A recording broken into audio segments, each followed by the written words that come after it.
Welcome into another edition of New Track Record Podcast from the WELT studios in Fort Wayne. Caleb Hatch, Justin Kinney with you. The IndyCar season finally underway for 2025. Alex Palou, the winner in Race 1, the Firestone Grand Prix of St. Petersburg. We'll get to our three things here in a bit, but first, hi, Justin. Hello, Caleb. How are you? Doing well. Well, we said last episode we would recap the trip to Houston. Yes. How did it go? So it was not a direct flight because we were flying out of Fort Wayne. So it's pretty much never direct Right. unless you're going to a hub. But the flight to Atlanta was great. The flight from Atlanta to Houston, not so much. But then on the way back, it was split up differently. It was to Detroit and then back to Fort Wayne, which, I mean, the Detroit to Fort Wayne flight's nothing. Right. Like it maybe took 30 minutes of airtime, if that. Yeah. And the flight to Detroit was fine as well. So we survived and had a good time. It was warmed out. It was warmer in Houston than it was in St. Petersburg, Florida. Wow. How about So that? the Saturday was like in the low 80s. It was great. Had you been down there before? No. I mean, you worked there, but you didn't go to Houston when you lived in Texas? No. The only time I went to Houston was on like a layover on a flight. Okay. Gotcha. So Nice I've town? never been to Houston. They live in Conroe, which is like a suburb northwest, I think. That was nice. It's so spread out, but that's every city Right. in Texas. So I enjoyed the weather, but they were dealing with like fire ants at the time. Oh, really? Yeah, well, that's like a thing. So, or maybe they're red ants. Either way, I mean, they bite and it's annoying. Did not get bit, thankfully. Nice. But it was great to be in their backyard and just sitting on their covered back patio. And then, you know, if you want to go out in the sun, we did they kind of live on like a loop on their street. So we did several loops around Okay. with the kids. So it was fun. It was nice. Nice. And just warm weather and just getting out of the house. Always nice, especially in winter is, you know, you come back and it's cold in the upper 30s. And then we just had some snow last night. We could get snow tomorrow. So we record this on Thursday, March 6th. So it's a nice way to break up the winter. Yes, and then sounds like we could get some decent weather next week. Talking about some 60s in this area, which, if you don't know, I mean, anytime the first time you hit 60 in the new year, it's like Mardi Gras around here. Yeah, it's like, chaos. It's just chaos. So we could Sunroofs are open, convertibles are out, shorts and flip flops. I always get scolded at home because anytime it reaches the upper 50s, I'm opening windows up. You know, just to like get fresh air, like not all of them, but maybe one or two just to get some fresh air. And the wife just scolds me. What are you doing? I'm just desperate for any type of actual fresh air and warmth. You know, you can just open the blinds and if it's sunny and just... Which I do too. That's what I do. Yes. Is I will go upstairs. There's this one window in our guest bedroom.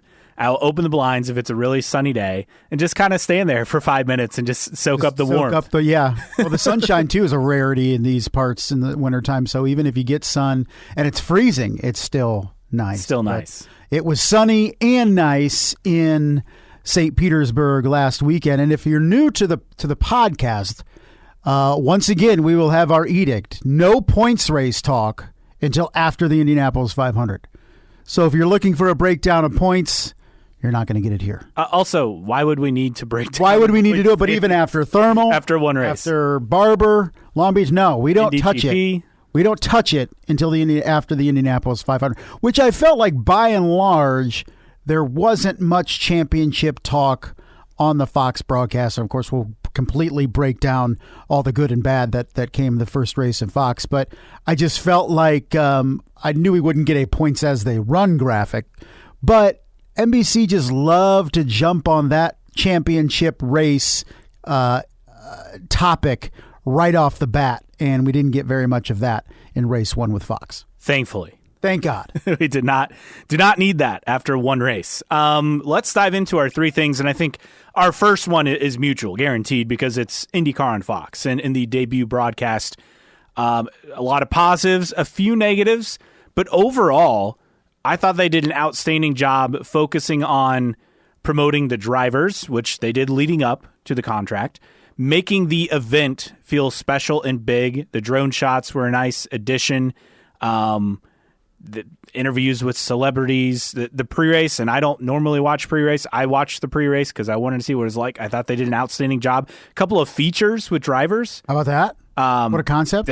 That's important, having features to talk with drivers and kind of get to know them. And I thought they did a really good job. They had something with Colton Herta, Joseph Newgarden, I think. They did a good job, though, of kind of introducing drivers beyond just, the driver promos that they had leading in. And other positives, the Aero Screen graphic, great. Some teams may not like it. Yeah, covering sponsors. But hey, I did notice they did feature this onboard sponsor still when they were showing that graphic. So they're at least showcasing someone. Thought that was outstanding. I thought the booth was great. The warm-up Sunday conversation style. Which I missed. I still haven't watched, but you said it was really good. They had an interview with the Weldon boys. They were sitting on a couch. It was just more laid back. And look, warm-up it's for the teams, but in terms of watching and caring about times from a fan perspective, it's not that important. Right. Unless there's a crash or a unless big something issue. happens, there's really nothing to pay attention to. So I thought they did a good job of that presentation. And overall, I was impressed with what Fox did. Yeah, there are a few hiccups with timing and scoring over the weekend, but they got it right on race day. And that's, to me, what matters. I know people wanted to see more of, people were activating the hybrid or not. Fox didn't focus on that, and I think they did a good job because that's maybe too in the weeds introducing your audience for the first time. Yeah, it's a good point. I didn't think about the hybrid and the activations, and it looked more like a Christmas tree on NBC when people were activated, not activating it, maybe push to pass. They didn't have any information on that, especially late when Joseph Newgarden was catching Alex Palou thanks to Stingray Robb. It would have been nice to maybe know how much each person had push to pass wise. And that would have been the time to bring that out, not just showing the graphic randomly throughout the race. Yeah. So that's like another small thing, but we're talking small glitches. Overall, the presentation made it feel big, made IndyCar look important and legitimate, and we saw that reflected in the TV numbers.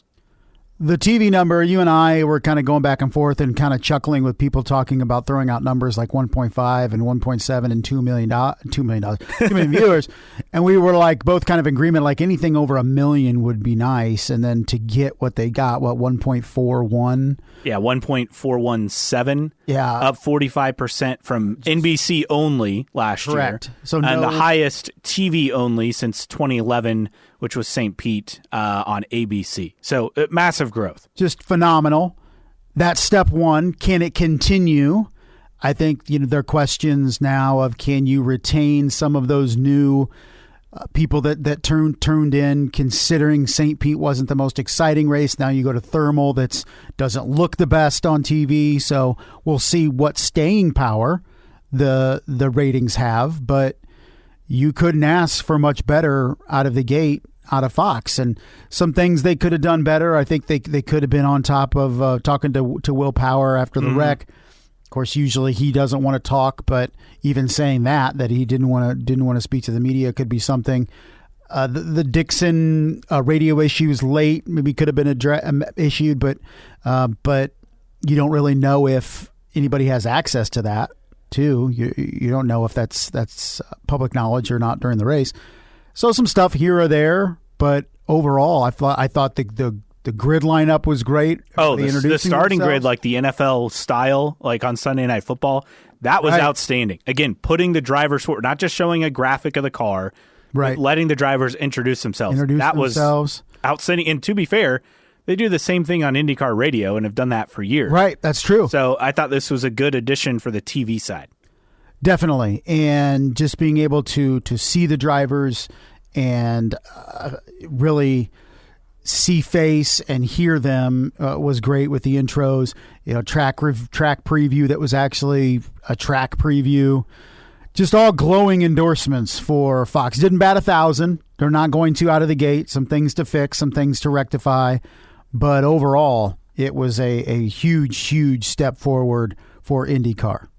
Oh, no doubt. I thought Fox did a good job. And like you said, with Thermal moving forward, that's going to be tough. I will disagree though. Thermal looks great on TV because you have the mountains in the distance, right? I was and talking the fancy like homes, fan-wise, but like fan-wise, yeah, it's not going to look like a big event. Go ahead. Oh, also the other thing is just it's the second round opening weekend of the NCAA tournament they're competing against, and NASCAR on FS1 at the exact same time. So those will be challenges. But if you get close to $1 million, I think you're pretty happy. I mean, you get 900,000 or more, I feel like would be huge. I thought Will Buxton was absolutely tremendous. I'm not going to compare him to Lee Diffie. I'm not saying he's better or whatever, but different style. But you obviously put somebody in that seat that knows the sport. And Lee Diffie knew the sport. I'm saying in terms of going to Fox and putting somebody in that seat that may be more recognizable to normal people, but may not know the sport as well. I mean, Will Buxton was phenomenal. And he's a great addition. And I thought Jamie Little really carried the pit crew. I really wish that she could be a full-time pit crew personality for Fox. I know she has duties with NASCAR, of course. I don't know. Does she float with NASCAR when they go to NBC and stuff? Or I think she's just with Fox does ARCA as well. I just think she's phenomenal. Jack Harvey, for his first time, did all right, and he's going to get better. Kevin Lee is Kevin Lee. I just felt like Jamie Little was that anchor in pit lane, and she was really good. You wouldn't have known she hadn't done IndyCar in over a decade, years. Right? Yeah, no, it was great to have Jamie Little back on the broadcast. Always did a good job with ABC back in the day as well. I didn't know this. She became the first woman to do an Indy 500 and a Daytona 500. Oh, really? In terms of on the pits, I believe something like that. I saw that thrown out, which, I mean, obviously she did back in, was it 2014 or 15? And then we expect her, the way I understand it, so Georgia Henneberry out for now on maternity leave. She's expected to be back, I believe they said at Barber on the broadcast. So Jamie, I think, will pitch in for the Indy 500, one would assume. Yeah, I would and then that. maybe be on an as-needed basis. But she was great. You mentioned Will Buxton. He was great. For anyone who doubted he knew if he didn't know IndyCar, I mean, I think those doubts are gone. I didn't have those doubts. No, me neither. He knows his stuff. He follows IndyCar. So all in all, great first showing for Fox. We'll just see how that momentum can continue. There was an ad for Thermal, but there wasn't an in-race mention for Thermal. That was my thing, because I watched on delay, so I fast-forwarded through the commercials, even with the double screen. But Coda was teased multiple times, which I understand because it was right after. But even an NHRA pop-up ad in-race came up. I was kind of surprised that they... And a couple times they mentioned Barber, but didn't mention Thermal. Yes. Which I thought was weird. So... yeah, some minor things, but it would be nice to know. I mean, these are things that if they were on NBC, we would be pointing out. So it's only fair to point it out on Fox. So some things do improve, though, but overall, just a phenomenal first weekend. I mean, the numbers that were released, and we don't really have apples to apples to compare it to with Indy Lights and practices and stuff, but approaching six figures on some of those things was humongous. In fact, I have numbers for a lot of these, thanks to Tyler Wong 65, who found these numbers. Practice 1, 95,000 on FS1, which is outstanding. I mean, Peacock, we never had a number, right? No. Except for Indy 500, where they'd get, I think the peak was what, like 50,000 or something? Oh, really? Or maybe no, it was more for an Indy 500. But but all in all, you're looking at a practice and you're thinking, okay, 10,000, 20,000, right? But you got 25,000 max. 95,000 for practice 1. In terms of most watched sports TV viewership over the weekend, it was 6th behind NASCAR, NBA, college basketball, and golf. All weekend long, it was 10th, and ahead of Xfinity. That's really big for IndyCar. Yeah, because Xfinity has gotten some decent numbers. Great numbers. Other numbers, so practice 2 on FS2 got 66,000. The warm-up on FS2, 70,000. These aren't in good time slots either. Indy Next, practice 1, 16,000. Practice 2, 23,000. Qualifying, 33,000 for the series formerly known as Indy Lights. And then I think he has some other numbers. So live qualifying on FS1 for IndyCar, 171,000. The re-air got 112,000. And then the series formerly known as Indy Lights, the race on FS1 got 128,000. These are outstanding numbers. And as Michael Mulvihill, who's with Fox Sports, this is the key stat to me. Fox's IndyCar debut also outrated the 2024 average of F1 across all networks by 30%. How about that? So all in all, tremendous positives start, right? For Fox. We'll see what it looks like after thermal, but we'll take it. We'll take it early on, and this is a really promising first step. And that's, now that we have these numbers, where does it go from here is the big question. Is this the apex of what we see outside of the Indianapolis 500? Is this just the start of where it could go this season? Is this going to be a consistent around this number for the majority of the season? We don't really know. I guess it somewhat is up to the series to deliver some banger races, right? I think St. Pete left a lot to be desired. It hasn't, in the last couple years, delivered much in the way of excitement. Only 53 on-track passes for position, something like that. Like that's it was not ideal, not an ideal race, right? But the event atmosphere helps. The big drone shots, showing this as an event on the city streets of St. Pete, I think helps. But you are going to have to deliver good racing, I think, for this number to either continue to rise or even stay around where it's at. And that's going to be key, I think, for IndyCar is, okay, now you're getting more eyes on product. What are you doing to keep them there? And you have to deliver good racing.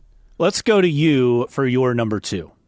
All right, let's my number 2, and let's talk about the top of the grid, because we'll talk about other teams and decent starts and all that, but here we are after race 1 going Ganassi, Penske, top 4. Same as it ever was. And that's the thing is, it's kind of, I mentioned it maybe on a response on Twitter, is we always talk about the big 4. Oh, we just did the big 2 in IndyCar. I mean, can we just kind of, because we talked about it last week in terms of who's winning races. 2/3 of the races are going to be won by Penske and Ganassi. You're going to have maybe 4 or 5 races that are up for grabs for everybody else, including McLaren and Andretti. So I think we're just, despite all the optimism and all this stuff over the off season, and in the midfield you may have some jumpers and stuff like that, but that's still just 2 teams at the top. In Ganassi. Now, and Penske. Do we say big 4 because of budgets and resources and driver lineups? But the reality is 2 teams are still going to win at least 2/3 of the races and win the championship. I mean, maybe you say the big 4, but the power 2 in terms of power teams. That's fair. Is where we're at. I just I don't want to make one race all about the relative health of the series in terms of competitiveness. But we're off to another start where Ganassi and Penske are kings. We know that in terms of the championship, going back now, 13 years since we last had a champion that wasn't with one of those 2 teams. And despite all of the optimism in the offseason, here we are again with the top 4 spots taken up by the Power 2.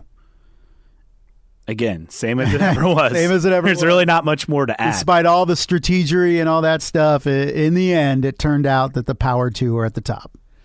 My number 2, I'm going to kind of piggyback off this a little bit. So Alex Palou winning the season opening race, second time he's done that, did that en route to his first championship in 2021 when Barber was the season opener that year. I was thinking about this the other day. So Alex Palou wins it, Scott Dixon in second. And as good as Scott Dixon, I mean, he's an all-time great, right? But this is now the second time that he has had a teammate who is better than him results-wise. And I thought this is fascinating. So Dario Franchitti comes, leaves NASCAR after that brief foray, teams up with Scott Dixon, then target Chip Ganassi Racing. Dario has a dominant first season, wins the title in 2009, wins the title in the Indy 500 in 2010, wins the title in 2011, then wins another Indy 500 in 2012 before he has to retire after the 2013 season. But in 5 years, he picked up 2 Indy 500s and 3 championships. Yep. Now, Dixon and Palou, this is, 21, 2, 3, 4, and 5. This is now their 5th season together. And you have Alex Palou at 3 championships. Dixon at 0. Now, granted, neither of them have won Indy 500, so we've seen them both win Indy 500 poles in that time. But are we seeing the same thing kind of repeat? And we have a 5-year, this is the 5th season, so by the end of the season, maybe it will kind of be the fair point. But another 5-year sample size at the end of this year. And Scott Dixon, as great as he is, I'm not sure what's crazier. The fact that Ganassi has found and hired a talent now with Dario. He was a proven talent, but found a talent who is outperforming Scott Dixon. He's done it now twice with Franchitti and Palou. And is this fair? Like, am I being fair, or is it because Dixon's on the tail end of his career, so it's maybe not a fair comparison?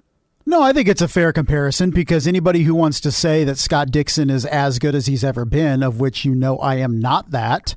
You got a lot of hate for that on Twitter. But I felt that the frustrations for Scott Dixon post-race, of which we rarely see, was more dealing with what you're mentioning, that Alex Palou consistently gets the best of him, and now we're starting another season where we're starting off with something like that happening. I think, the radio issue was maybe the cause of the frustration, but the amount of frustration that was shown, I think, was bigger than that.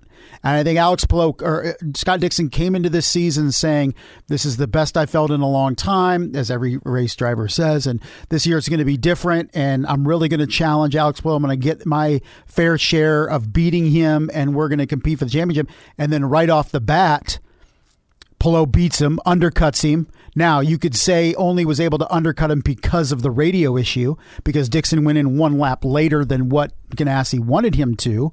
But at the same time, Palou found a way to beat his teammate again.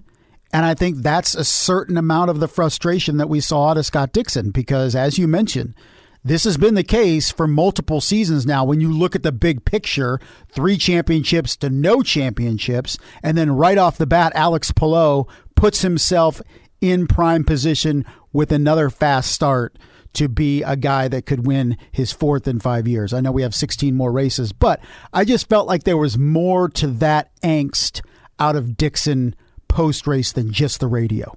Yeah, and I think there was some clarification, because IndyCar didn't penalize him, because you have to have working radio, but it was the last stop where it didn't work. Yeah, it was the last. It worked stint, before that. Whatever. Yeah, he had to go basically off his low fuel light to know when to come in. So, and that's why he kind of got undercut by Alex Palou. But yeah, I just feel like we've said it for a while that Alex Palou is the alpha at Ganassi. He's proven it.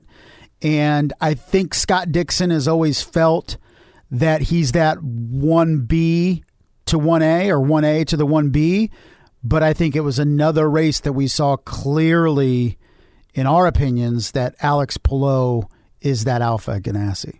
In an interesting graphic put together by a friend of the show, Chad Smith, Chad200 on Twitter /X. So head-to-head in terms of races, Palou 38-30. Championships, obviously 3-0. Race wins 12 for Palou, 8 for Dixon. Top 5s, 43 for Palou, 38 for Dixon. Top 10s, 56 for Palou, 55 for Dixon. Pole positions, 6 for Palou, 2 for Dixon. Average start, Palou leads at 7.6 to 8.9. And average finish, Palou leads 6.3 to 7.2. Though you can't argue with the numbers don't lie. Right? Yeah, the numbers don't lie. And we've been saying it the last couple of years that the torch has been passed at Ganassi, and I felt like we saw another example of that at St. Pete. All right, what is your number 3? Let's talk about Will Power. Okay. Because this is a guy that has dominated St. Pete in his career. What? 8 poles? 9 poles? So that qualifies 13th. Doesn't even get out of the first round, correct? Yeah. Of qualifying, has some pointed comments about his contractual situation over the weekend, basically saying if anybody that was winning as much as me was going to be a free agent after the end of this year, it wouldn't happen. They would have been signed already. And then effectively created the lap 1 crash and finished 26th. So just a frustrating weekend for Will Power all around. And we know the writing is on the wall with Newgarden having a contract, now McLaughlin having a contract, that Will Power is the odd man out right now at Penske going forward. Is that David Malukas going forward? Now, Malukas didn't have a tremendous weekend either, but then again, he didn't wreck in lap 1. So for Will Power, are we seeing maybe the urgency out of him, even in race 1? Maybe making an uncharacteristic mistake and getting to the back of Nolan Siegel to start the race. I know it's chaos the first couple turns at St. Pete, but from his qualifying performance, which was subpar, to his race performance, which was subpar, and his comments between the two, which were very pointedly directed at Penske, it's not an overall good weekend for Will Power to start the 2025 season. No. And you mentioned Scott McLaughlin got a long-term extension with Penske, also working on his U.S. citizenship, and got a life insurance policy. Had a new baby in the offseason as well. So big time for McLaughlin, wins pole. The strategy didn't go his way. Obviously, Newgarden back-to-back Indy 500s. They just unveiled moments ago the Indy 500 ticket for this year at the Indianapolis International Airport. The ticket has a back-to-back with Newgarden on there. And then, of note, they set up this event where, why is it at the Indy airport? Well, because Indy has a direct-to-Nashville flight on Southwest. Obviously, the IndyCar finale at Nashville Superspeedway. So they're trying to promote that as well. But all in all, for Will Power, man, this is going to be something we're going to watch all year long, right? Every race, we're probably going to over-scrutinize the results.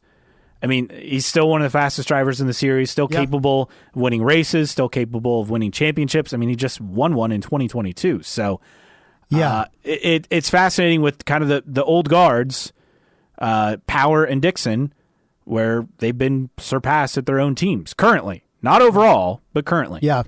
And I think you're going to see a direct comparison between Power and Malukas for every race, because that seems to be the guy, from everything we've heard, as potentially being in that 12 car next season. And I think one thing that has made Team Penske so great over the decades is similar to what the New England Patriots were able to do during their dynasty, is they always seem to get rid of a guy 1 year early as opposed to 1 year late. And I think Penske is very proactive. When they brought in Scott McLaughlin, for example, you're like, wow, this is a rookie that has a lot of experience in supercars, but is going to have a big learning curve in IndyCar. And it took him a couple years. And now look at him. He's a regular race and championship contender. And I think you look at Will Power that same way. And maybe you could make comparisons to Elio Castroneves. Granted, never won that championship, but you felt like when he was kind of pushed into sports cars, he had more to give in IndyCar. And, of course, he proved it by winning his 4th Indianapolis 500. But is that where we're at with Will Power? Is you kind of shuffle him to the side maybe a bit too early to make sure that you have a talented driver coming up that you want to land in David Malukas maybe a bit too early? Yeah, I think this is a fascinating storyline to watch. And one thing I forgot to add about the ticket thing real quick is that Doug Bowles and Joseph Newgarden will be on the flight today. Oh. And then they're going to have a second event at Big Machine in Tennessee. But Doug and Joseph will be handing out milk, cookies, and trading cards. How about that?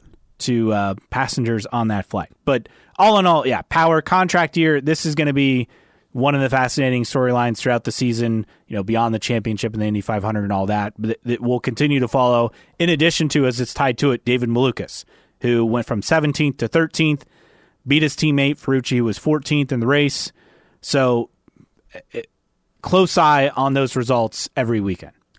Definitely. And so far, It is 1-0 Malukas in terms of the head-to-head comparisons. What about your number 3? So speaking of head-to-head comparisons, my number 3, Rinus VeeKay 9th, Alexander Rossi 10th. This is something we're going to continue to watch all year long as well. I went bold in my predictions. I thought VeeKay is going to have an outstanding season at Dale Coyne Racing. They have stability. They have 2 full-time drivers. They have 2 full-season sponsors. The pieces are in place for them to get back to maybe a podium here or there and to really contend for a top 15 points finish with VeeKay. And so far, so good. 9th place at St. Pete. He moved forward on the day a couple of spots. I mean, the fact that he made the Fast 12 is promising. And then Rossi, I mean, he didn't qualify well, but he moved up on strategy and was 1 point running, in the lead briefly, I think. During a pit cycle. Didn't officially lead a lap, but he was second at one point throughout pit cycles. But this is going to be something I'm curious to watch because, one, I want my prediction to be right, and so far, so good. And here's the thing: you hear the term midfield a lot if you pay attention to Formula One, because everyone knows that now, last year and this year, there's 4 teams that can win races in Formula One. Everybody else is battling for that midfield. I think we're kind of getting to that point with the midfield battles in IndyCar. When you look at Foyt, when you look at ECR, when you look at Coyne, is battling for those midfield spots. And Rossi and VeeKay obviously in the thick of those battles. But I was very impressed with what VeeKay was able to do. And you mentioned it. I mean, Rossi was able to move up 10 spots on the grid, but VeeKay was able to beat him by a spot. I think that's just one of the storylines that if the front of the grid doesn't do it for you, if it comes down to Penske and Ganassi all the time, you can look at that midfield and see some interesting battles. And I thought that was one of those that really was telling. But I thought I expected more out of Meyer Shank. I thought Felix Rosenqvist had an outside chance to win that race, starting third and finished 7th. So there was a lot of things. I think maybe a noteworthy thing too is another pit lane mistake for Andretti Autosport. Colton Herta starts second and is in the thick of it, and then an error on the right rear, and then a fuel issue. I mean, these are the same things that we see out of Andretti Autosport all the time. And they're magnified because they have drivers that can compete for wins. It's just they are bitten by pit lane issues or mechanical issues just way, way, way too much. And once again, we saw it. And Colton Herta handled it like a pro over the radio, but inwardly, the frustration is going to be like, seriously? We're going to do this again in 2025? When he was pretty much a lock for at least a podium. Right. And these are the things that cost you championships. Last year finishes second in the championship. These are the things that cost you a chance to win the damn thing. And it's different year, same issues with Andretti Autosport. And all it took was one race to really magnify those. For sure. Any other final thoughts on St. Pete?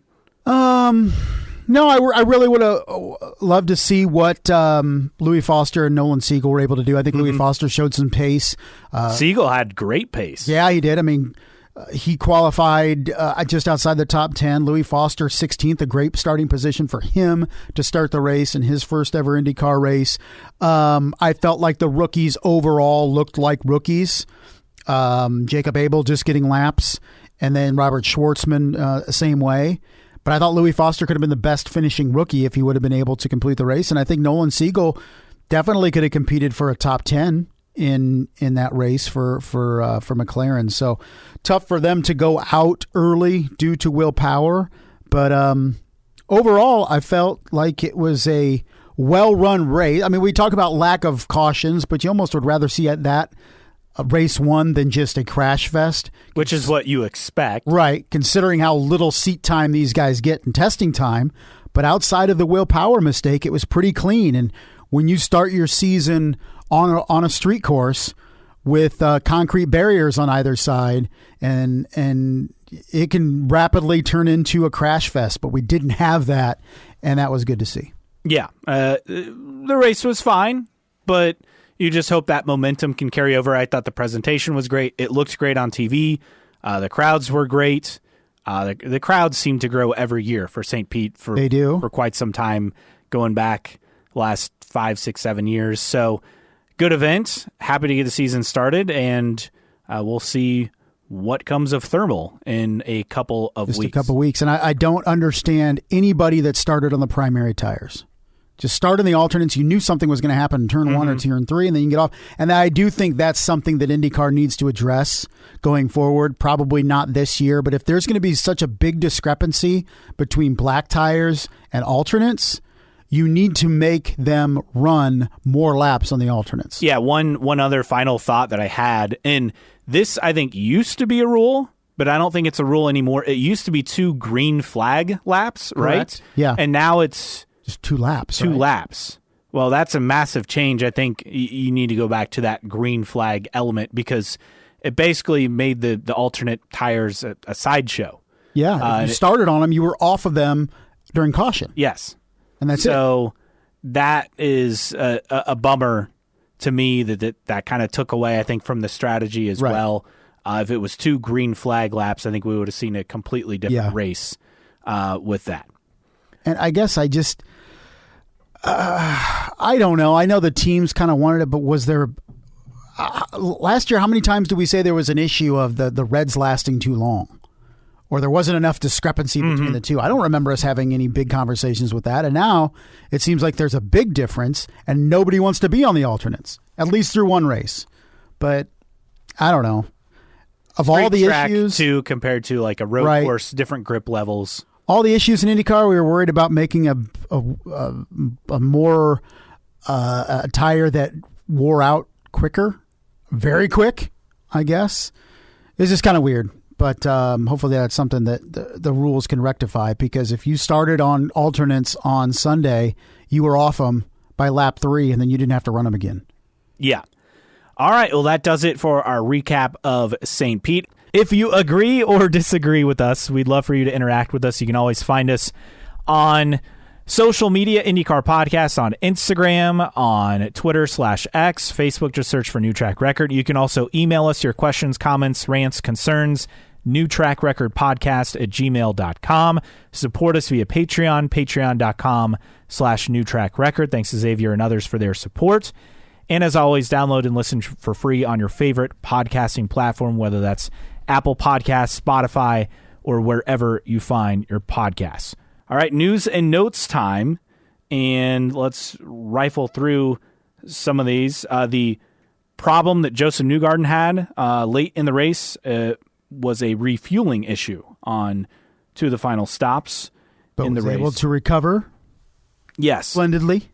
Speaking of Joseph Newgarden, they will do Train Like an IndyCar Driver at South by Southwest, which is a festival in Austin. It's coming next Thursday, March 13th. It's at the Hilton Austin, so they're having this event. There's a link on sxsw.com about the event, IndyCar promoting it. So that's pretty good forward-facing. I mean, this is a kind of like a big cultural festival, I guess. I don't know how to, it's like a merge of culture and tech and music and arts, and I don't know, but it's a big event. It has been a big event growing for many years, but that's another promising thing for IndyCar.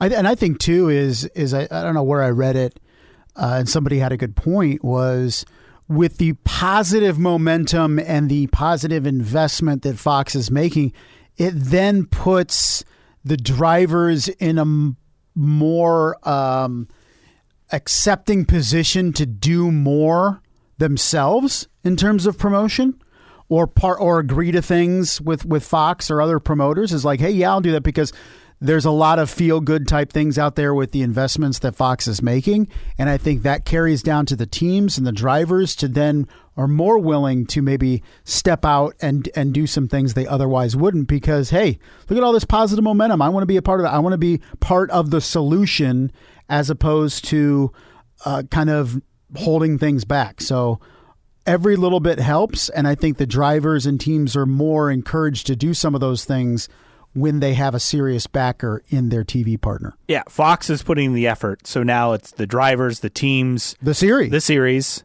are willing to maybe step out and do more, and they haven't. The more eyes on product, then more the sponsors are going to want to do such things as well.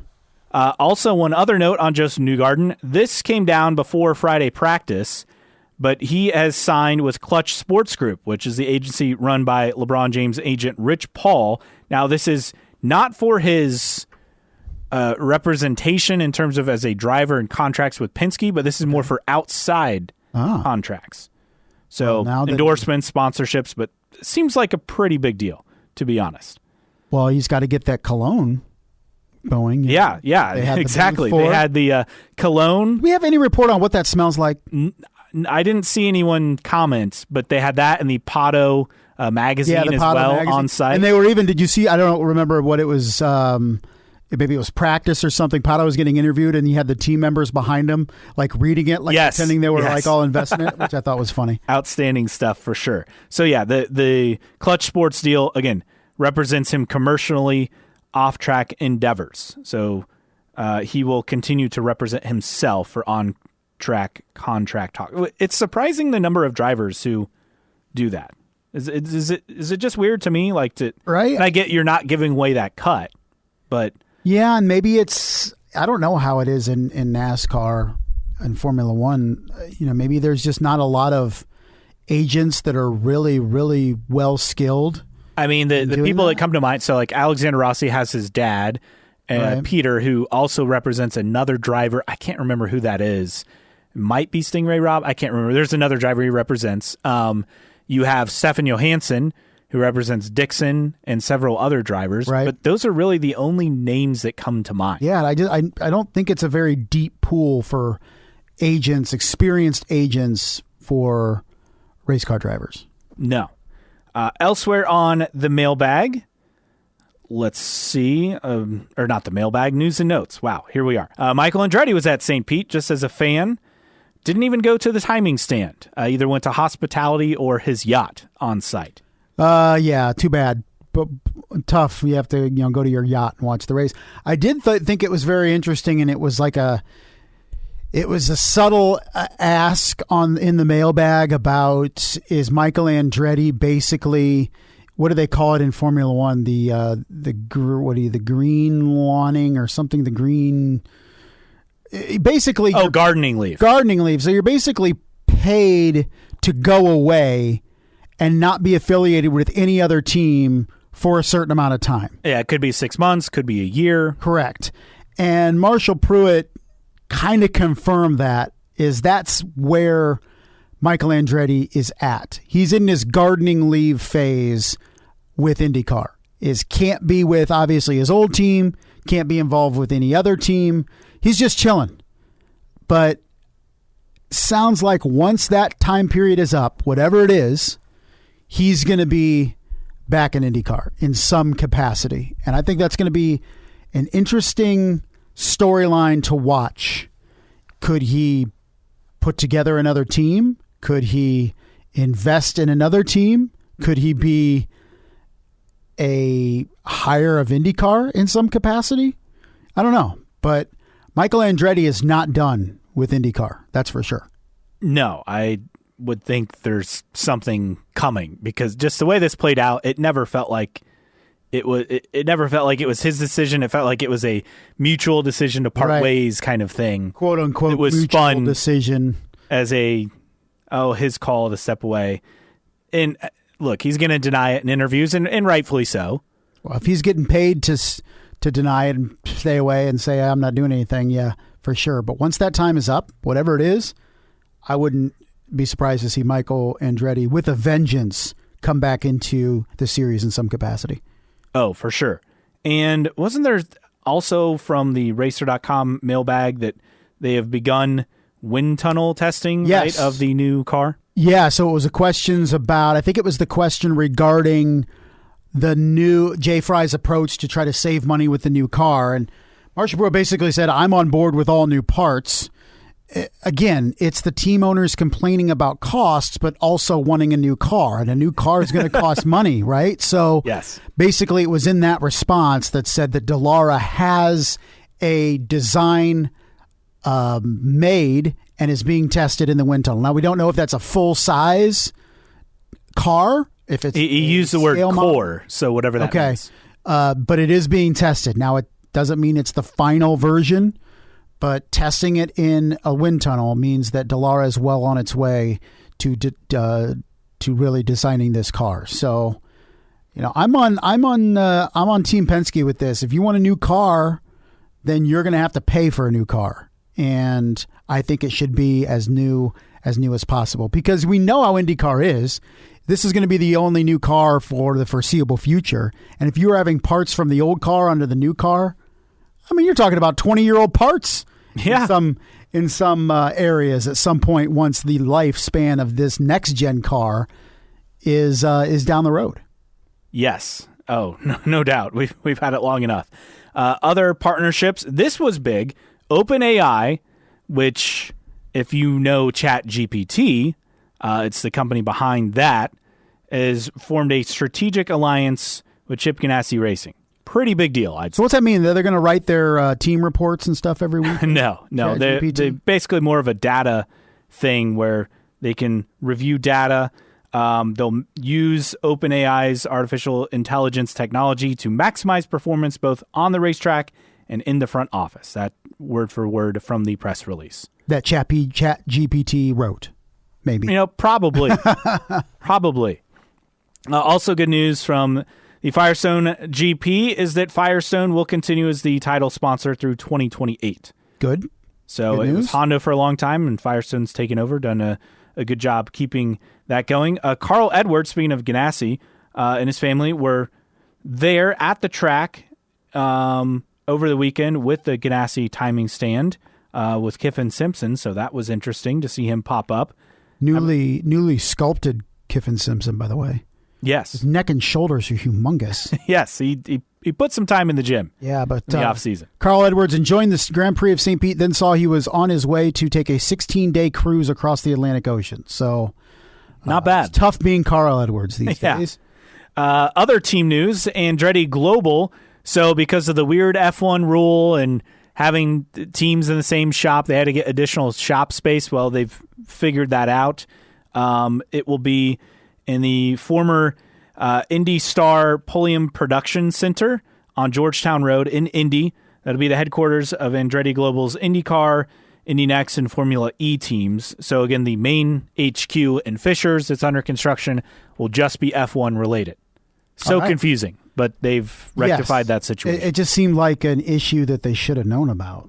We kind of talked about that in a previous episode, but they're figuring it out. Interesting that it's a old Indy Star. So I assume it's like the printing because Indy Star sold off their printing press building. Correct, or like their warehousing, stockpile, something like that. Keeping all that paper, you got to keep it somewhere.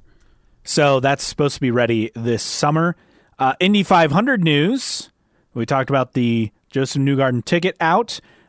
Two things. First off, Doug Bowles also said that they are close to grandstands being sold out, which, again, we expect to happen. I thought it would have happened last year. It was the weather forecast that I think limited it leading up in the final week. But grandstands close to being sold out. Also, Nathan Brown, the update on Indy 500 entries, IndyStar.com.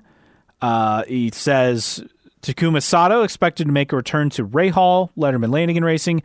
Catherine Legge also waiting in the wings for a Honda-powered entry. So, is that Dale Coyne Racing?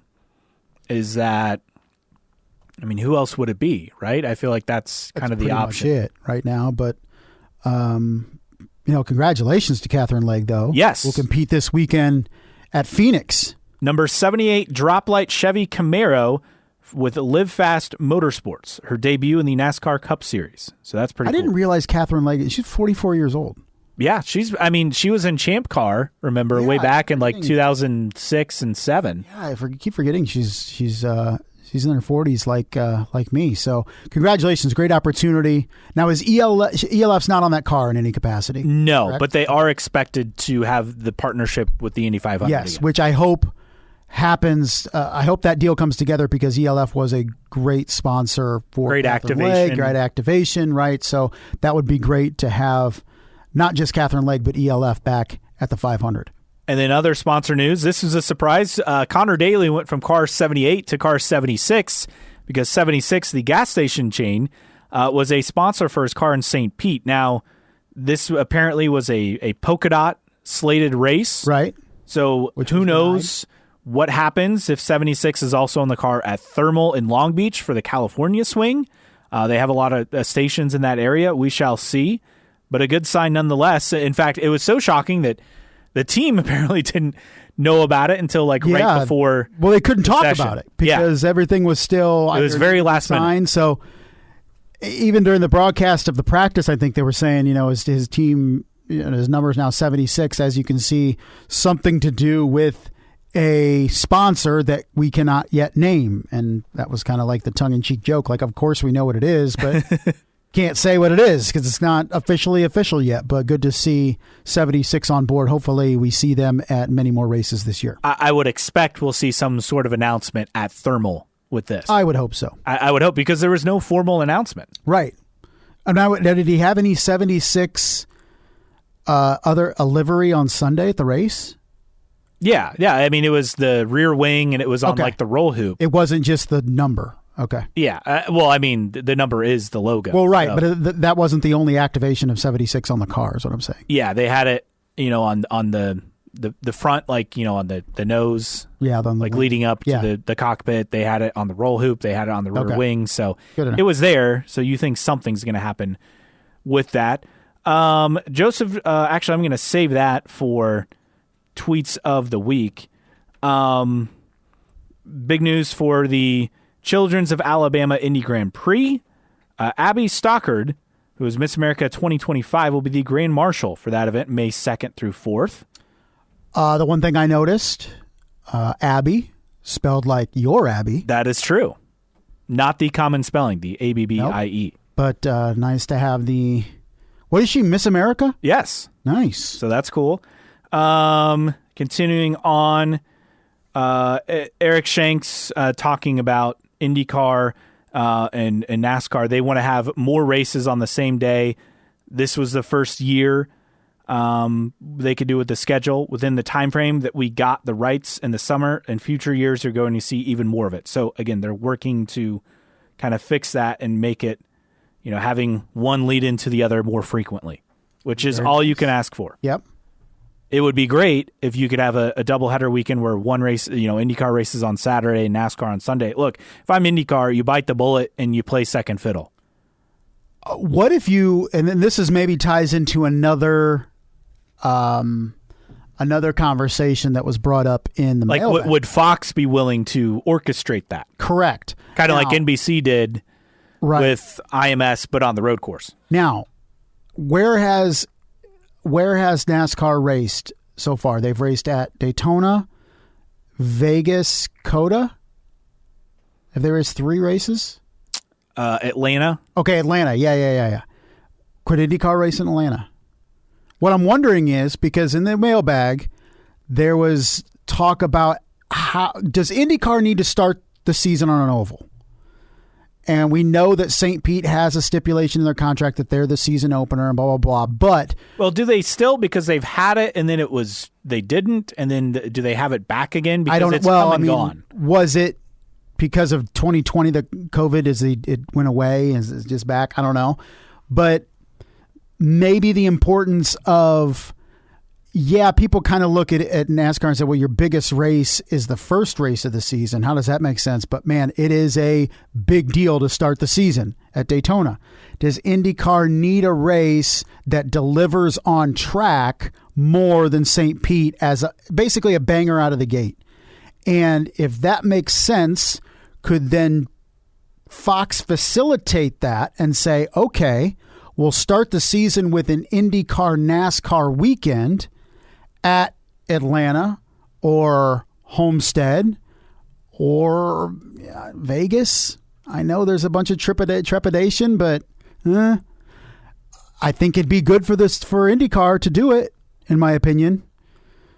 I mean, on one hand, you have IndyCar, it would be the undercard for their own season opener, but it's at an oval. Right. It's in NASCAR country. You have all the NASCAR media there covering it. You have Daytona, and then you have the week later, you have IndyCar, NASCAR doubleheader weekend. I mean, IndyCar did race in the IRL days at Atlanta.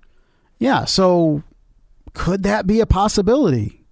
Week after Daytona, late February, is the season opener for IndyCar, partnered up with NASCAR at an oval, and Fox is really the facilitator to put it all together. And you go from Atlanta then to St. Pete. And then you have like an off week or two and then continue on the schedule. Interesting ideas here.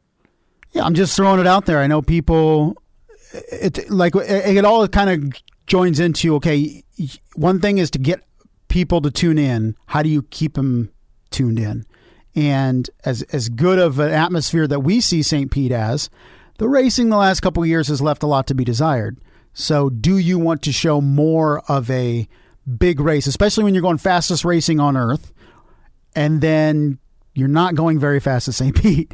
There's a lot of tight turns and stuff like that. Do you promote fastest racing on earth, and then you're starting your season at, say, Atlanta, where you're hauling ass around a super speedway? Just throwing it out there. Yeah, 1.5 mile oval, which, I mean, IndyCar doesn't race on those anymore. But they have. I mean, it's Texas, basically. Yeah, so that's similar. What is the banking? So the turns are 28 degrees. That's a lot. What's Texas? Low 20s? But they've raced at Atlanta, right? Yeah, but I mean, it was a long time ago. Texas, for comparison, is 1.5 miles. Turns 1 and 2 are 20, 3 and 4 are 24. Now, granted, so it's a little bit changed. Cheaper, right? So I think the banking might be the issue there. Do you go to Vegas then? Maybe. I mean, if they go back. I know, but it's been a long time. It has. I mean, I understand why you wouldn't want to go back, but it was the circumstances, not necessarily the racetrack. Right? You know what I mean? Well, I mean, the posts were the issue. Well, pack racing, I felt, was the issue. Yes, but the posts were an issue as well because they were like inside and not outside, which was a weird design. Which are no longer the case at Vegas, from what I understand. But, do you bite the bullet for a Fox-led NASCAR, IndyCar doubleheader at an oval for IndyCar to kick off the season? Somewhere. I mean, maybe it is Homestead. I mean, maybe it's Phoenix. I don't know. I know Phoenix you didn't draw, but coupled with NASCAR on a Saturday, I don't know, maybe you draw. I think if you do a Saturday night race and the NASCAR on Sunday, look, if I'm IndyCar, I get it. You don't want to be second fiddle, but this is the kind of thing that could really, really build momentum. The problem is it IndyCar doesn't want to do it, or is it NASCAR doesn't want to do it? Well, I mean, NASCAR obviously doesn't want to look a lot slower. Correct. I think you worry too about the tire compounds and how they mesh. You'd have to sweep the track between every session. Yeah, but then you have Xfinity Series too, and does Xfinity race? Then IndyCar comes out and the Indy Lights would maybe work don't for that do Indy track. Lights to start off the season at that place. I don't know, but I think Fox has really bent over backwards for IndyCar, something that IndyCar, quite frankly, doesn't deserve in terms of all races on network. If Fox says, hey, we want to do this, I think it's in IndyCar's best interest to say, we're on board if you put it together. All right, that does it for us. For Justin Kinney, I'm Caleb Batch. Thanks for joining us on another edition of New Track Record Podcast.